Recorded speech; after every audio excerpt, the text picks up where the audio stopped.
melawai. Lautan bobotoh terlihat di sejumlah ruas jalan di kota Bandung. Euforia dan semangat merayakan kemenangan tercurah dari para bobotoh yang melakukan konvoi dengan sepeda motor mereka hingga memenuhi jalan Diponegoro menuju Dago Sulanjana. Membunyikan knalpot, mengibarkan bendera klub kecintaan mereka hingga menghidupkan flare dan petasan. Jadi cara bobotoh mengekspresikan rasa bahagia dan bangganya kepada klub kecintaan.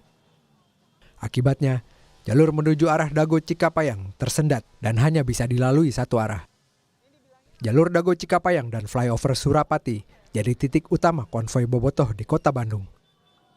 Polisi telah menutup dua lokasi tersebut sejak pukul 20.00 WIB agar tak dilintasi kendaraan roda 4. Hal ini dilakukan guna memastikan tak ada kendaraan yang terjebak dalam keramaian euforia tersebut.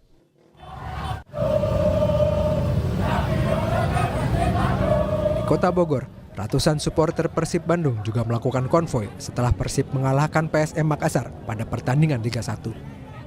Tak hanya konvoi, mereka juga memblokade Jalan Raya Pajajaran, Kota Bogor yang mengakibatkan macet panjang karena kendaraan roda 4 tak bisa melintas.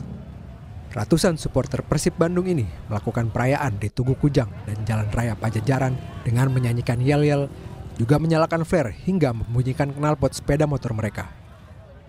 Akibat blokade bobotoh ini, Jalan Raya Pajajaran sempat lumpuh hampir 1 jam. Kemacetan pun tak bisa dihindari karena kendaraan roda 4 tak bisa melintas. Setelah hampir 1 jam, ratusan bobotoh akhirnya membubarkan diri. Tim Liputan Kompas TV.